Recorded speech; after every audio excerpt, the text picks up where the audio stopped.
Around a quarter of the energy that we consume worldwide is used in the home, and the vast majority of that comes from burning fossil fuels. But over the last 40 years, one man has been trying to change the way we live by creating completely self-sufficient off-grid homes. We're here to meet the man behind these strange dwellings known as Earthships. We've come to meet Mike Reynolds, who is really the brains behind this whole Earthship phenomenon. And we're driving here, we know we're in the right place, because dotted all around the horizon are these crazy-looking buildings. And we just arrived at one now, and I think this is our man. This community is where the entire movement began. Mike, how are you? Hi. Hard at work?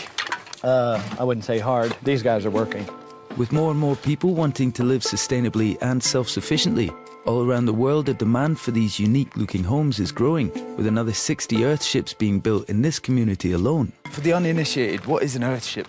Well, an Earthship is a building that addresses what I'm saying are the 6 aspects of sustenance, which is thermal solar heating and cooling without fossil fuel, water, sewage, food, and garbage.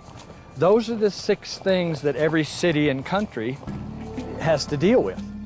We can provide those 6 things for ourselves and the people we build these buildings for.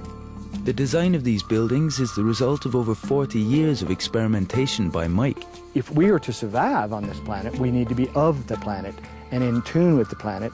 Right now we're on the planet. We shave it and we do stuff, you know, and that's why we're in trouble. What I'm saying is let's dance with the planet. Do you worry that some people are just going to think this guy is just a wacko, you know? Oh, for sure. I've been called a wacko for 40 years. But what I was talking about 40 years ago is now happening.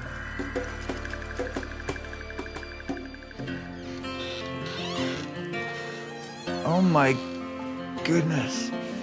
This is absolutely amazing.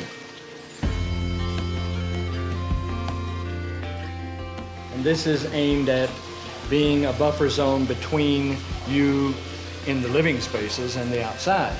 And no matter how cold it gets or how hot it gets, it causes the inside to stay comfortable for people. Mainly this is aimed at food production. There's grapes and bananas and citrus, but this is all the gray water. In other words, the water that you take a shower in and everything is reused to water plants. Each Earthship harvests its own water by collecting rain or snow that falls on the roof. This is filtered before being stored in an underground cistern. Every drop of water is then used 4 times. Once used in sinks and showers, it travels through a particle filter into interior rubber-lined trenches where it irrigates edible plants. It's then recirculated by solar pumps to flush the toilets.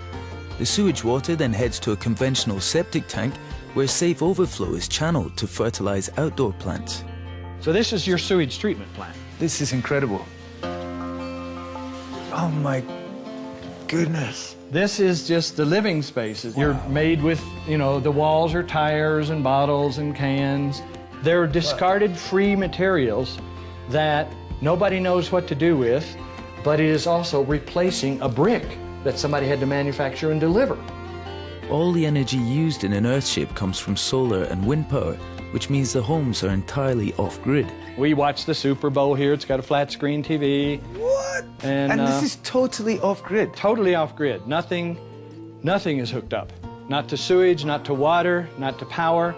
Oh, no, this is... So this is how the walls are built. Wow, this is what I've heard about. It's an automobile tire rammed with earth, beat with earth to 95% compaction. So it's tremendous, the dynamics of this in terms of thermal mass. Thermal mass holds temperature. It's a law of physics that heat travels to the cooler place. It stays there until, in the winter, these spaces cool down on a cloudy day. Then the airspace is cooler than the wall, and the wall leaks the heat out.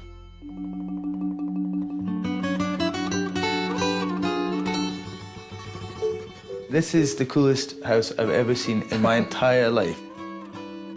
We have discovered gold, something better than gold.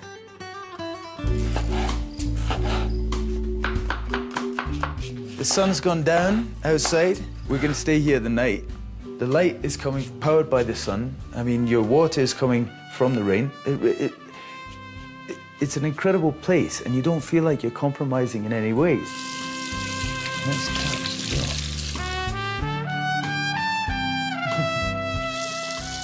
well. Well,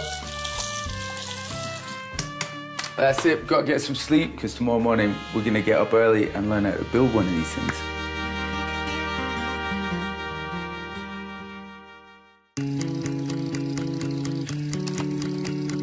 Mike's vision is to spread the word about these designs across the globe. Wow. These students have come from all over the world and are mainly architects, designers and builders.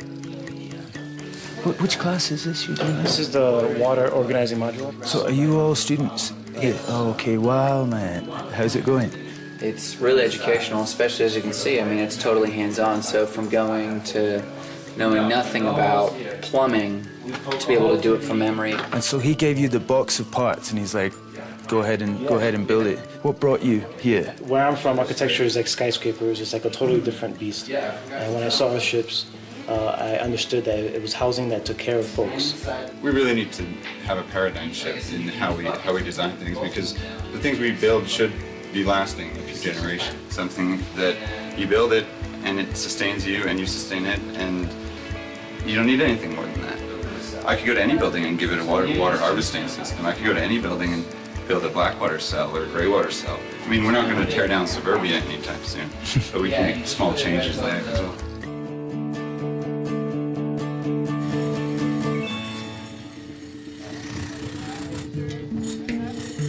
Looks like they're hard at work. This is apparently a one-bedroom Earthship. And it looks like they've got about 30 guys here, so we're going to go and give them a hand and hopefully learn something in the process. Everyone here is in the current Earthship Academy session. I mean, there's people from literally all over the world. How about give me a job? Let me contribute in some small way. I'd love to. Sure. Wow. There you go. We're on a retaining wall, so I'm using an 8-pound sledgehammer. Right. To this point right here. It'll stretch. This sidewall will come up. Yeah. Come on then, let me have a shot. Let's see if we can do this. There's a lot of pressure here, man. Come on.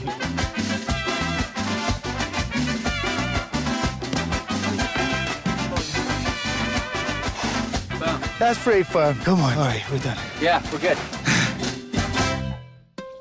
But the Earthships aren't just for those wanting to live an alternative lifestyle. They've also been designed for disaster relief in developing countries. For example, after the earthquake in Haiti. This is amazing. This is the simple survival model.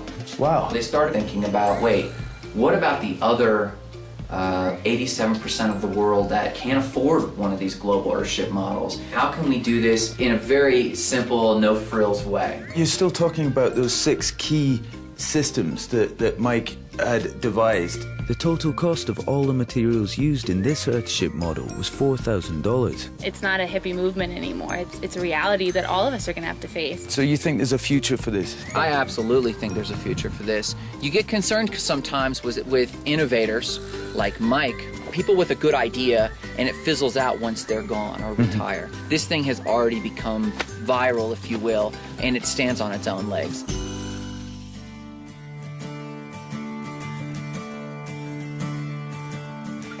We came out here, there was nothing else out here, none of these other houses or anything, and we built this little dome out of beer cans 34 years ago. Wow. Something like that. We can't just do this stuff for other people and write books about it. We have to live in it, because that's the way we learn. So I mean, I lived out there, and it was very, very simple, and that got a little more complex, and just constantly trying to respond to the changing planet. This is available for everybody. Yeah. We don't want to cram it down anybody's throat, but we do want everybody to know you don't have to buy that coal-fired power. Thank you so much for everything, for taking us around. It's been brilliant. When we came out here, I didn't know if we were coming to meet a wacko or some kind of guru or a genuine environmental visionary. And I think the answer is he's all those things. I think he's genuinely created something that has the potential to change the way that we live.